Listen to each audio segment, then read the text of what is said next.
আসন্ন পবিত্র ঈদুল আজহাকে সামনে রেখে ঘরমুখ মানুষের যাত্রা নির্বিঘ্ন করতে ও কোরবানির পশুবাহী ট্রাক পারাপার নিশ্চিত করতে দৌলতদিয়া পাটুরিয়া নৌরুটে ঈদের আগে ও পরে মোট ৬ দিন জরুরি ও পচনশীল পণ্যবাহী ট্রাক ছাড়া চলাচল বন্ধ থাকবে। এছাড়া যাত্রী সাধারণের সুবিধার্থে দৌলতদিয়া পাটুরিয়া নৌরুটে ১৮টি ছোট বড় ফেরি ও ২০টি লঞ্চ চলাচল করবে।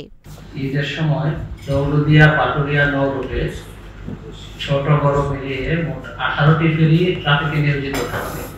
বৃহস্পতিবার সকাল ১০টায় জেলা প্রশাসকের সম্মেলন কক্ষে আসন্ন পবিত্র ঈদুল আজহা উপলক্ষে দৌলতদিয়া পাটুরিয়া নৌরুটে ফেরি সার্ভিস, নৌপথে লঞ্চ সহ অন্যান্য জলযান সমূহের সুষ্ঠুভাবে চলাচল নিশ্চিতকল্পে ঘাটের সুষ্ঠু ব্যবস্থাপনা ও যাতায়াত নির্বিঘ্ন করার লক্ষ্যে সমন্বয় সভায় এ তথ্য জানান জেলা প্রশাসক আবু কায়সার খান।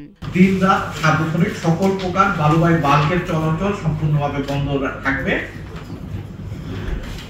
14/6/24 তারিখ থেকে 20/6/24 তারিখ পর্যন্ত কোরবানির পশু নিত্য প্রয়োজনীয় এবং দ্রুত পচনশীল পণ্যবাহী ট্রাক ব্যতীত সাধারণ ট্রাক ও পাওয়ার ভ্যান ফেরিতে পারাপার বন্ধ থাকবে।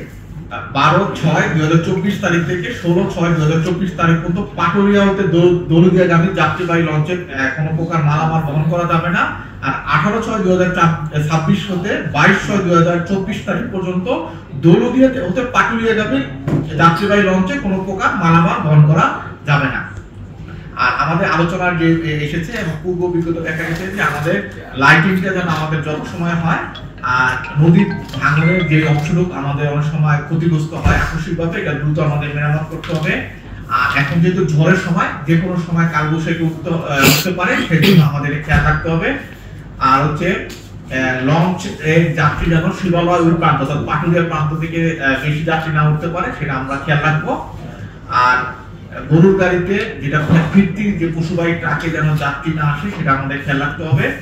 আর আমরা যেন এই পশুর প্রতি সহনশীল মানবিক আচরণ করি, সেটা আমাদের খেয়াল রাখতে হবে।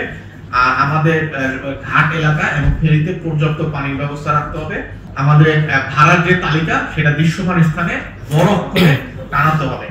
আর আমাদের যেটা টাঙ্গাইল, গাজীপুর এবং ময়মনসিংহের শিল্পাঞ্চল থেকে আমাদের যে সময় ছুটি দেওয়া হবে, সেই সময় একটা ব্যাপক চাপ হয়, সেই তারিখটা খেয়াল রেখেও আমাদেরকে পর্যাপ্ত প্রস্তুতি ওই সময় ঘাটে নিতে হবে।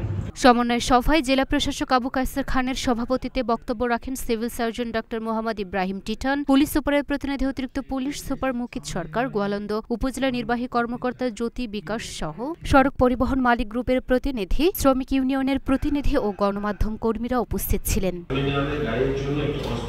Luna Fisnipa, Dhaka post.